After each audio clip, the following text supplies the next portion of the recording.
Suspicions keep growing as I believe my husband and his stepsister may be having an affair, and now I am terrified to confront him without evidence. I believe my husband, 24 male, and his stepsister, 23F, are having an affair. My head is spinning and I don't know what to do. My husband's parents got divorced when he was 15 and his dad remarried when he was 17. His stepmom has one daughter, let's call her Jess, who was 16 at the time of the marriage. They all lived together for about a year and a half before he left for college, which is where him and I met freshman year. Our sophomore year Jess began going to the same school as us. He introduced her to our friend group and she quickly became a part of it. They always seemed more like friends than siblings because obviously their parents didn't marry till they were older, but they'd sometimes refer to each other as bro and sis. Back then I sometimes got the vibe that she was flirting with him, but he never returned it and I just brushed it off as her personality and that I was being crazy. BC, no way that would happen. Fast forward to now, we all still live in our hometown and see each other pretty often. Jess is single and hasn't had a boyfriend in several years. Her and my husband are still very close. When we are all hanging out together, including their parents, if we're sitting on the couch she will sit right up against him, sometimes even put her head on his shoulder if he's showing her videos on his phone. I have always found it odd but again have brushed it off. Of course they aren't actually related but it would still be too taboo and weird, so I've never fully let myself have the suspicions. However, over the last 6 months things have been getting weirder. Both my husband and I's birthdays are in April and only a week apart, so over the last couple years we've kind of just combined them and celebrated both at the same time. We had friends and family over, and normally we also receive joint gifts, but this year, Jess got my husband something specific to him, fairly expensive gaming headphones and a watch, but nothing for me, and she also got him a card and wrote a decent amount in it. I didn't get to read it when we were opening things and then later on I couldn't find it. When I asked my husband where it was he brushed it off saying oh he must have accidentally thrown it out with its envelope, but the envelope was still with everything else on the counter. They've been texting a lot more and she's also been talking to me less. Remember, her and I have been friends for the last 5 years. Sometimes I'll see texts from her pop up on his phone screen and there will be emojis. This will be while he's holding it and he'll unlock it pretty fast, so I've never really been able to see what they say. If I ask her to meet up or hang out with just me, she's always busy. But if it's her coming over our home to see the both of us, she never says no. He also has been going to see her more often, which is kind of a complicated detail. BC, she still lives at home with her mom and his dad, so he just tells me he's going to hang out with his dad for a bit, but I have a feeling it's for her. Him and I have also been less intimate lately. Neither of us have ever had super high sex drives, but we have always averaged at least twice a week, and now it's about 2 to 3 times a month. What's pushed me over the edge is when we all got together this past July 4th. We were at my Phil's house for a big cookout/pool party. While in the pool she kept hanging on him from behind. Picture him giving her a piggyback ride in the water, splashing him, being overly playful, etc. I kept thinking in my head I was crazy because maybe after all these years they really do have a sibling-like dynamic and she's just messing around. But I also caught her staring at me when my husband and I were being close and she looked angry. Now, cut to the worst of it all. We all were done in the pool and went inside to change. I was with my husband in his room, and right in the middle of us changing she came in without knocking, randomly asking if she could borrow my hairbrush. My husband didn't have any clothes on. I was horrified and said something like you need to knock first. She seemed unfazed and lazily covered her eyes saying oh whatever, he's basically like my brother.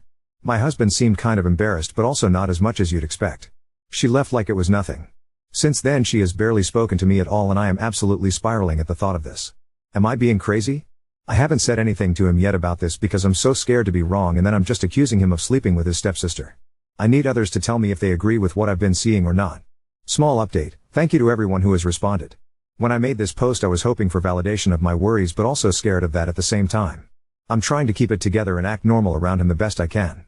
Tomorrow he's going over his dad's, so he says, so I plan to show up there and see what's going on. Another slight update because I know you guys are invested. An update but not really. Yes, I did go to his dad's house Saturday. A lot has happened since then and I haven't been on my phone much. When I get time later tonight I will post a full update of what's gone on. I will most likely make a new post about it because it's been hard keeping up with the comments on this one. Bear with me as I get my head sorted out. I'm worried to do it this way because if their texts are totally innocent / I find nothing, I'll have to tell him why I wanted to see it and I'll seem nuts. He's got an iPhone and a MacBook where his texts are synced up, so I might try to get a hold of his MacBook and read them on my own first. He uses his laptop for work mostly though and has a password on it, so I'll have to come up with some excuse about needing to borrow it. This is WH. And I haven't been sure of because I have siblings but 2 sisters, no brothers. Also with step siblings I have no idea if it's a different dynamic, especially since they didn't live together for very long since they were older. I definitely think I need to actually dig into this to see if I can find legitimate evidence, but I'm honestly scared. Update 1. To say that our family has totally imploded since I last posted would be an understatement. So much has happened that I never expected or was prepared for, so I apologize that I kind of ghosted all of you, but this has been really hard. Just an FYI, I'll be mentioning text messages a fair amount and it'll be paraphrasing. Leaving off from my last update, I did go to his dad's house that weekend that my husband told me he was going to see him. When I got there, only my husband's car was in the driveway. I wasn't sure what to do, if I should try calling his dad, calling my husband or what. I decided to just go in because I didn't want to play games. I walk in and hear his and Jess' voices coming from the kitchen and it sounded like they were yelling.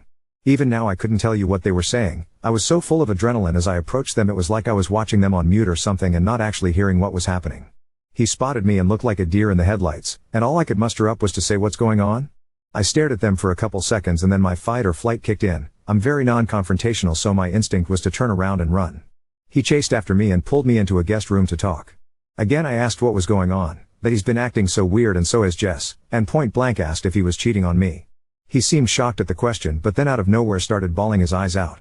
I've never seen my husband cry before.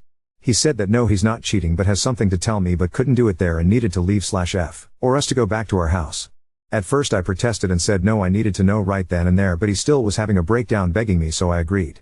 We left his car there and drove home together in mine but I sat in silence the whole ride as he cried and was trying to collect himself. When we got home we sat in the living room and I once again asked him what the fuck was happening and my patience had run thin. Then out came his word vomit.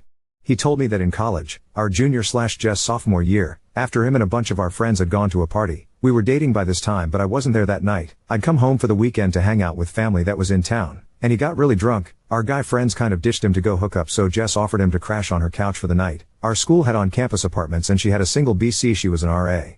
He said he woke up at some point after that, with his pants down and her on top of him, having sex. He told me at the time he felt out of it and didn't really get what was happening and that's all he remembers was waking up and feeling it/seeing her. He then woke up again a couple hours later and she was asleep in her own bed, so he left and went back to his own dorm. He never told anyone. It took him a long time to even fully understand what had happened and he felt like he couldn't tell anybody because 1 he felt ashamed and embarrassed, 2 he didn't think anyone would believe him, 3 he didn't want to be known as the guy that slept with his stepsister, 4 he was afraid of losing me, and 5 he was worried about his dad and if he found out that it could affect or ruin his new marriage and that his dad is so happy with his stepmom. He told me he basically just acted like nothing happened, even around Jess when we all hung out together. He said him and her never spoke about it or said anything until a couple years later, when him and I got engaged after graduation. She sent him a text essentially saying she loved him and thought about that night all the time and that why did their parents have to meet and get married, they could be together otherwise, etc. Essentially she is obsessed with him. Shamefully I will admit when he first told me all of this I wasn't sure what to think or believe, until I saw their text messages. I questioned him saying if this was the case why are they always talking, why wouldn't he distance himself now that we're married and out of school? He told me it started up again with her, about 6 months ago like I said on my original post, when him and I told our families that we decided we wanted to try for a baby. He had a screenshot of the text she sent him the next day ranting about how he shouldn't do this. Marriages aren't permanent until a baby comes into the mix, there's still a chance for them to be honest with their family and for him to leave me, she still loves him after all this time, etc. He replied saying he loved me and wanted to start a family with me and that he didn't love her in that way, and he never wanted her to bring this up to him ever again. That's when her demeanor changed and she said if he didn't love her, why did he f/ck her and what would their family think, essentially blackmailing him. I read through as many of their texts as I could handle and it was always her saying things like she was thinking about him, she wants to see him, she'd even send texts while we were all together telling him he looks good in that outfit. Sometimes he wouldn't reply and others he'd be trying to have a normal convo/steer it in a different direction, and sometimes just telling her to stop it. The days he's told me he's going to hang out with his dad, it's her begging him to go over there so she can see him or she will tell her mom everything. So he'd agree to go but he swears nothing has ever happened, that one of their parents would be there a majority of the time and it would just be all of them on the patio or in the living room. That day, he went there to tell her he was sick of it and couldn't do it anymore, she could tell people whatever she wants but he was done, and that's why they were yelling. I sat there taking it all in and honestly was speechless as I did not expect any of this. I asked him about our sudden lack of intimacy, essentially only during my fertile window since we're trying for a baby but never any other time, and he said all of this being brought up for him mentally has made him shut down about sex. He was only doing it for me BC I want a baby. That it's taken him so long to realize/come to terms with the fact that she assaulted him. And how this harassment. I cried. I felt betrayed by her and then a heavy, deep empathy for him. I just hugged him and cried and he cried too. I told him he really needs to tell his dad because we can no longer associate with her in any way, and how can we manage that when she lives with him? At first he said no, he couldn't because he's worried they won't believe him and also doesn't want to ruin his dad's life because how could the marriage with his stepmom survive this? I told him I don't have an answer for that, he has to trust that his dad will believe him and I was also worried about her panicking after their argument and doing something crazy. He agreed to tell his dad and said he wanted to do it alone. The following weekend he met up with dad and told him everything, showed the text to him, etc. His dad believed him and like me was caught off guard and speechless. This led to him telling his wife and saying he was kicking Jess out, however his wife did not believe it. She claims my husband must have edited the text somehow, actual texts in the message app that you can scroll through, and it's Jess' number attached to the contact. Jess freaked out, saying none of it was true and he was the one who'd been harassing her. That's when my husband threatened to take it all to the police for an order of protection against her if she did not tell the truth, and she finally admitted to everything in an insane meltdown. His stepmom is horrified, his dad doesn't know if he can get past her not believing my husband and accusing him. We are currently in this weird limbo phase of the whole family on edge. Jess is still living there, his dad has demanded she leave and has given her 2 weeks instead of kicking her out on the spot in an attempt to try and salvage the situation with his wife. My husband and I are having lots of talks, trying to regroup. We've put trying for a baby on hold as he seeks therapy for this. He still is considering going to the police for the harassment.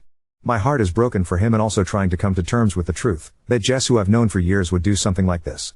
I was prepared to uncover an affair but never this. I'm not sure if there will be any more updates after this, maybe if my husband decides to pursue legal action. I want to say thanks to everybody who pushed for me to dig into my suspicions, otherwise this could have gone even further. I don't like to think of what could have happened. I probably left things out, so if people have questions I'll try my best to reply to comments. I've told him that he should because she's unstable. It scares me because she seems so totally normal, like this is the biggest shock of my life, learning her true behavior. And someone like that is totally unpredictable.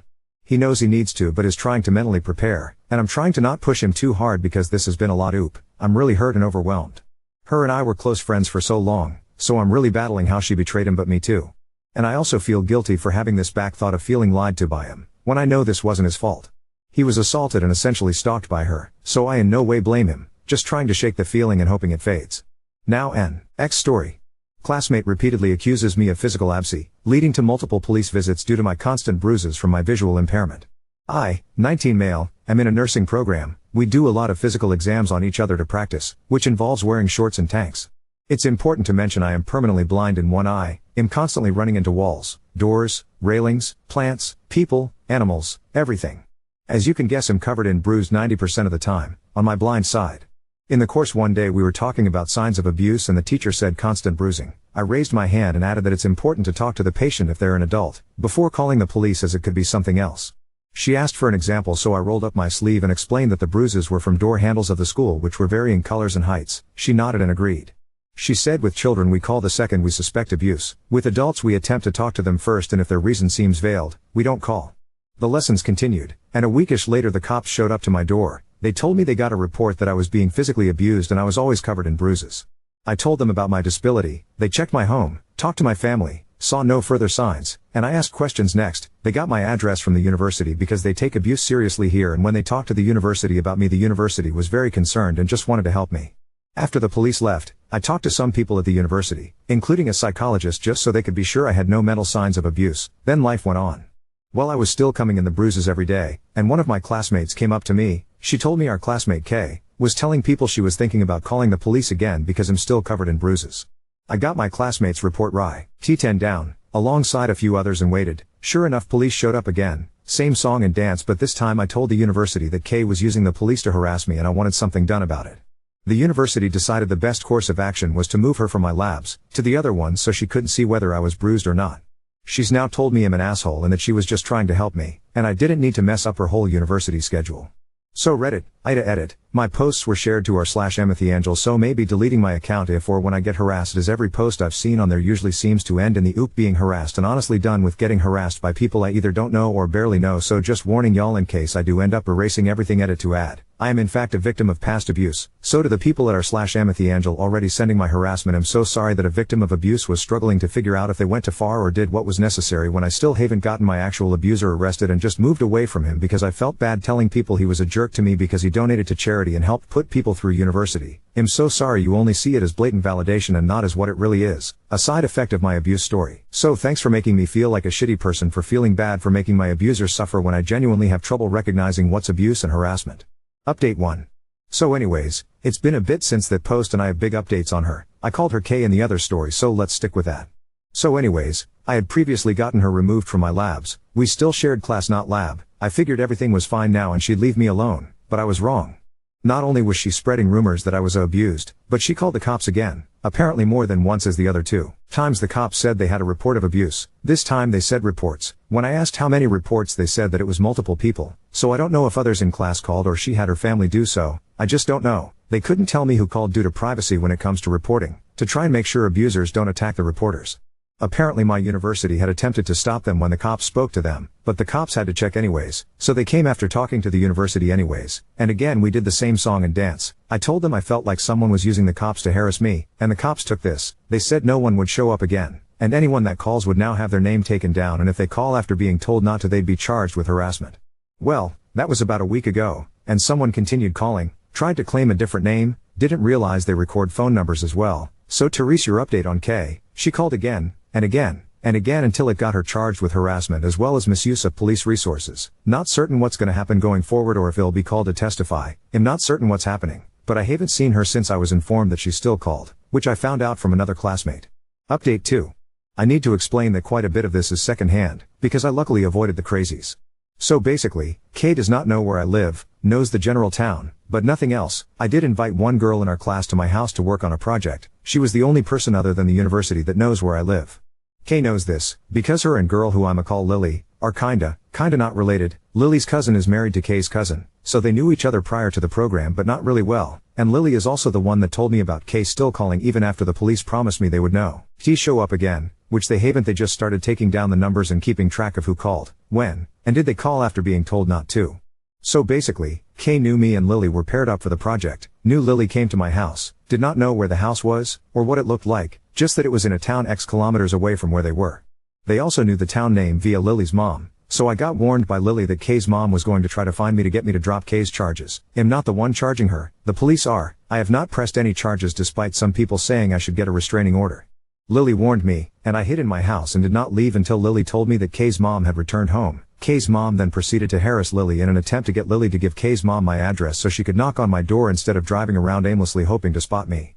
Lily refused, and deleted all texts between me and her to ensure that even if Kay's mom stole her phone, and somehow got past the password, that she would never get my address. Lily then informed the university of the situation, and had proof via texts, that the university had her print off and give to them, and the police, the university security are now watching for Kay's mom's car, and Kay's mom, security is informed that if and when I'm at school they are to escort me to and from my car. My car is also to be parked near cameras, by order of the university, until the situation dies down. Luckily I'm at clinicals and not anywhere near the university. Kay was kicked out before clinicals so has no idea which clinics the students are at, or which I'm at. Had she stayed in longer she'd have a literal list posted to the class page, about where I'm at, and where in the building I'm at. Kay's family apparently was informed by the police that any attempts to contact me would be harassment, so says Lily, can't guarantee, but yeah. I kinda don't know how to feel. The next time I have to go to the uni is for exams in like 3 weeks, so hopefully Kay's family doesn't hold on to this that long. Until then I'm safe in a building filled with security, locked doors, and places to run. The placement was also informed about this situation and with pictures from Lily, who's at a different placement, are watching for Kay's family, and has banned them from the premise in advance. So if this goes no further I won't update anymore, but if it gets worse I guess I'll update after my exams and the HESI. Wish me luck because I'm gonna try to not stress too much about the case situation and focus on my finals and HESI, instead of that, but don't know how that'll go. Hope y'all are enjoying my mild suffering and it entertains you if only a bit, so that some good can come from this situation I can't believe I'm in right now. So, yeah, thanks again for the words of encouragement and kindness, some of you showed me during this insanity, and wish Lily some luck as she's being bombarded by her family to give Kay's mom my address, phone number, and doing her best to hold out on this, and making sure her phone is never out of her sight on the off chance she leaves it open.